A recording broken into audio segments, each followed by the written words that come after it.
Show us what they teach you at the palace. Tin soldier. Nathan Slade smirked loud enough for half the range to hear. But what they didn't know was that the quiet man they were mocking wasn't just any royal guard.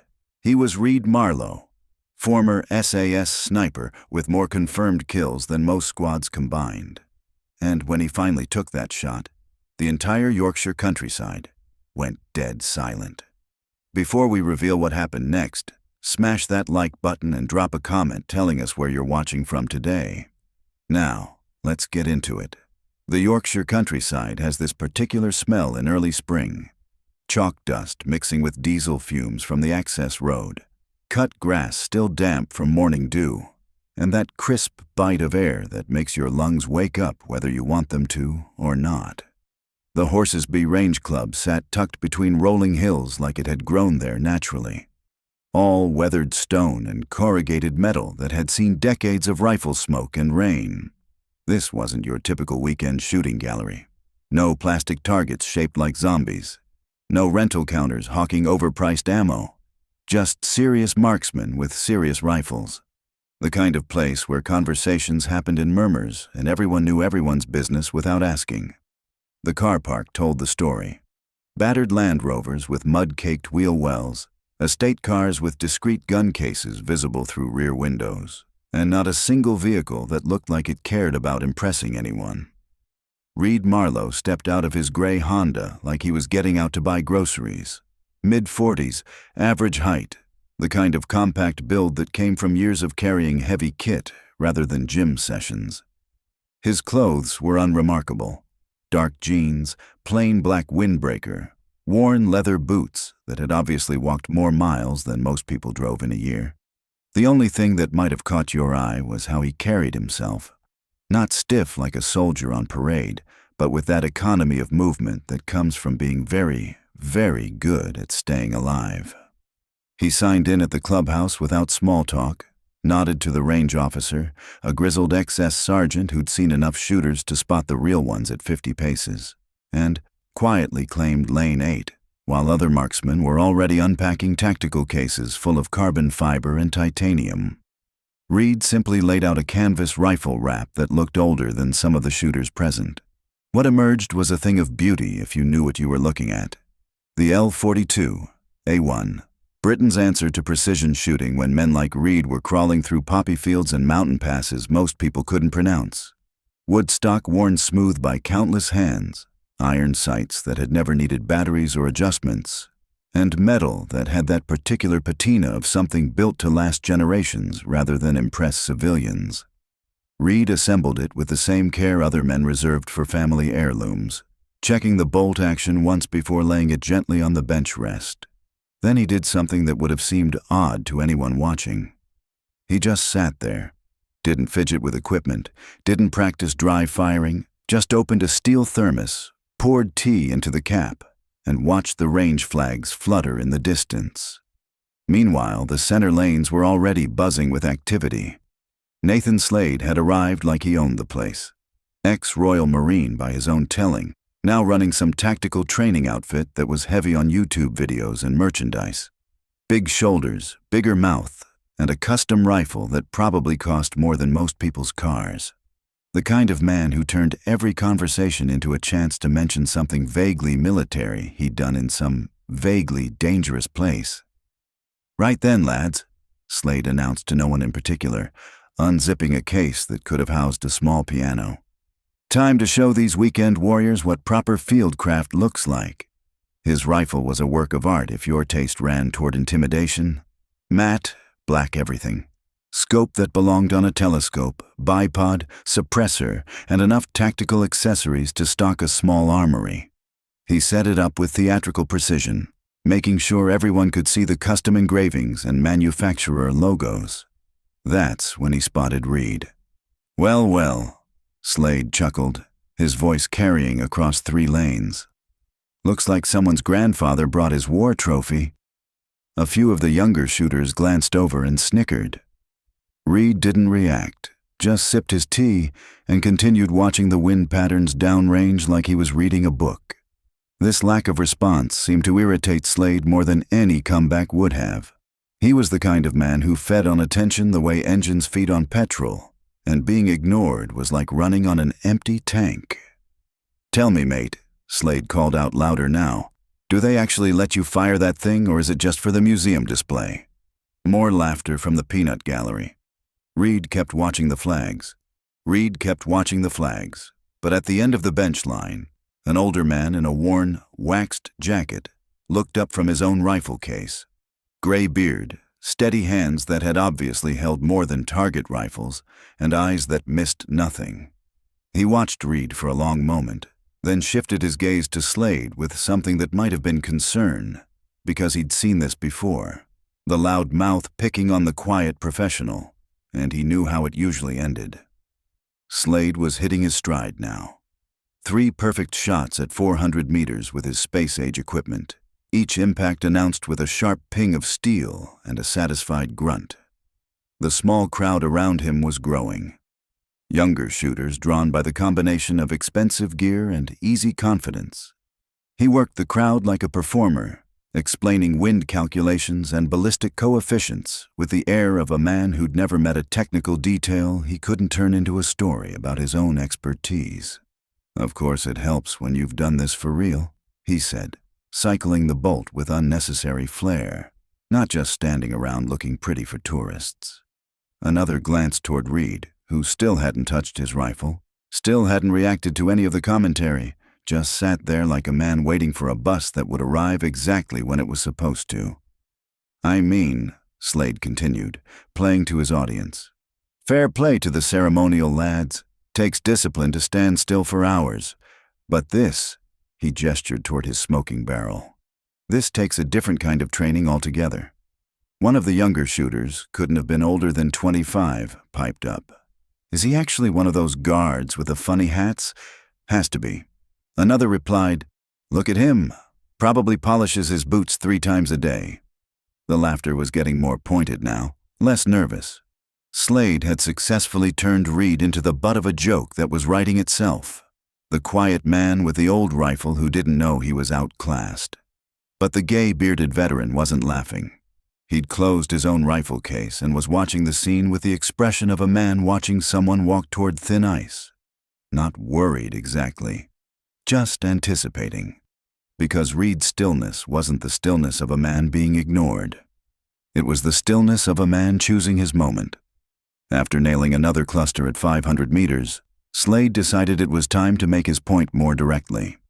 He stood up, rifle cradled across his forearms like he was posing for a magazine cover, and turned toward Reid's lane. "All right then, Buckingham," he called out. "Since you've been sitting there soaking up all this professional instruction, how about a demonstration? Show us what they teach you in that palace of yours." Reid looked up for the first time since the commentary started. Not angry, not embarrassed, just mildly curious, like someone had asked him the time. "I'm not here to compete," he said quietly. His voice carried despite its low volume. The kind of voice that didn't need to shout because it was used to being obeyed the first time. Slade grinned wider. "Come on, mate. Don't be shy. 1 shot. Same distance I've been working. Let's see if ceremonial training translates to actual marksmanship." Reid returned to watching the wind flags. This non-response was clearly killing Slade. The crowd was starting to lose interest, some drifting back to their own lanes.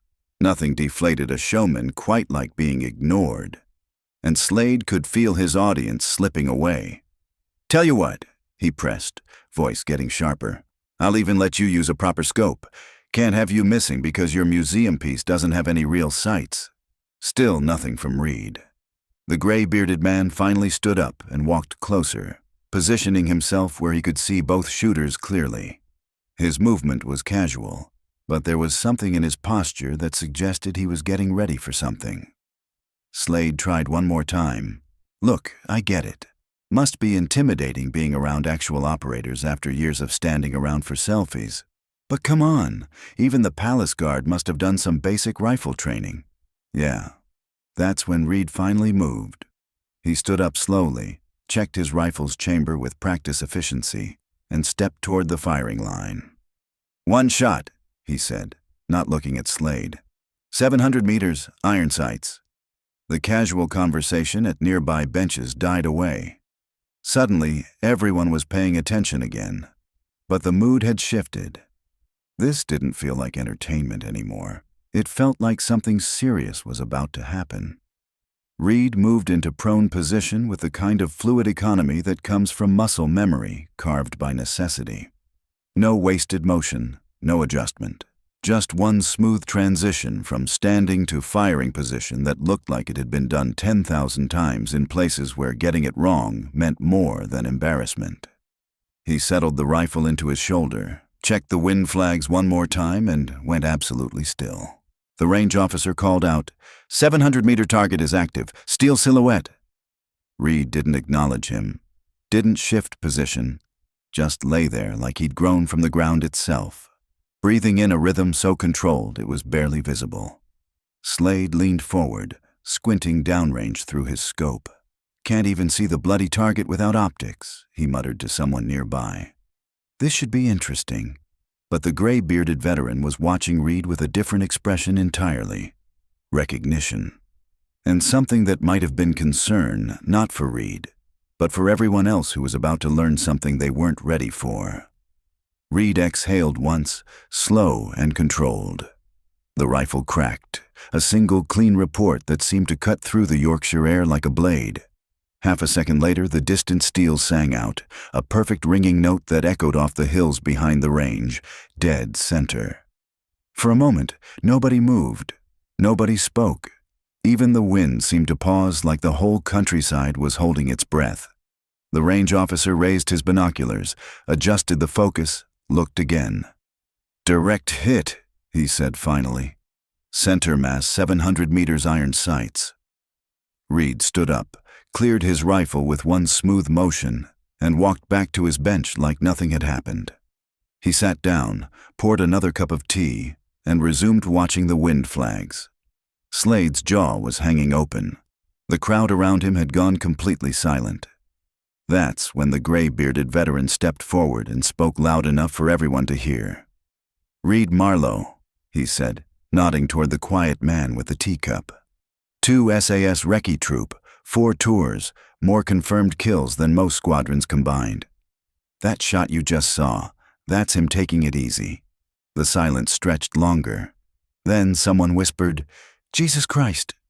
And suddenly everyone was looking at Reid Marlow. Not the ceremonial guard they'd been mocking, but the professional soldier who'd been sitting among them all along.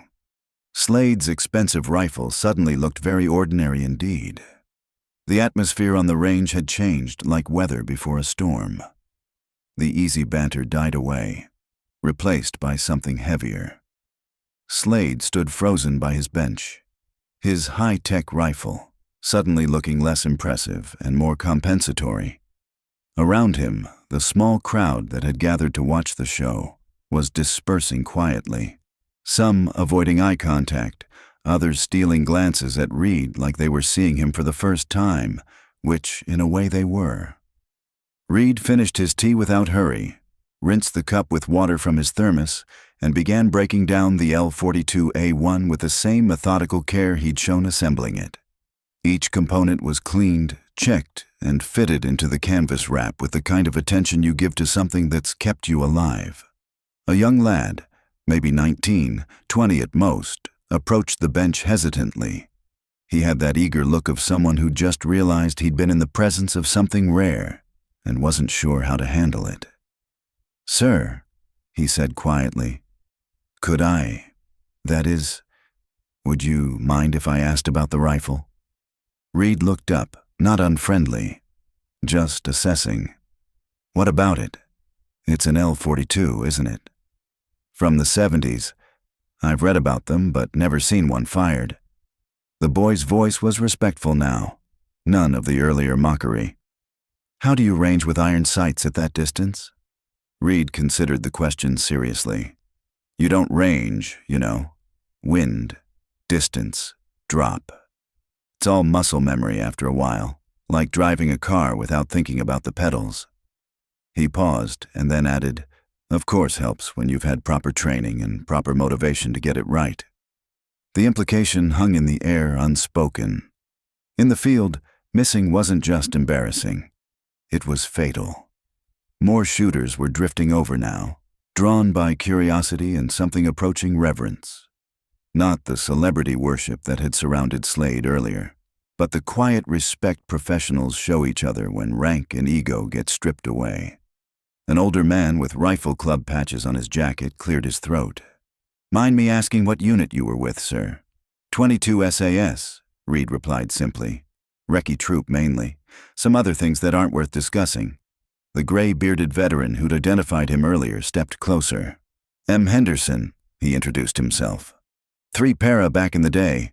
Falklands, Northern Ireland." I thought I recognized the signature. Reid gave Henderson a respectful nod. "Good to meet you, Mac."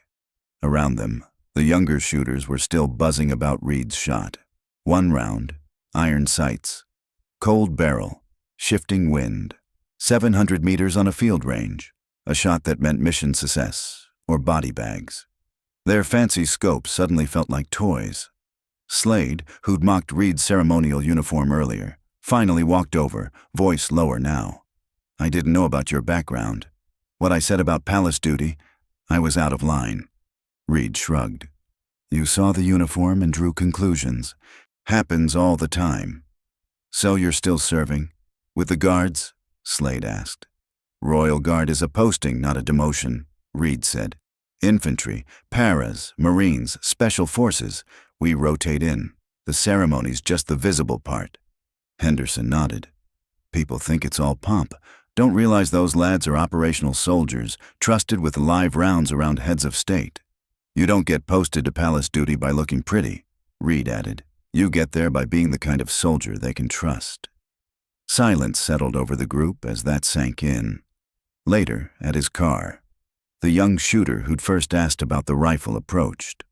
"Sir, thanks for the demonstration, and for setting us straight about the guards. My granddad was para. He always said the loudest soldier in the room usually isn't the most dangerous one." Reid smiled faintly. "Your grandfather was a wise man." Henderson joined him by the car. "Been shooting here 15 years, he said. "Never seen anyone make a point like you did today.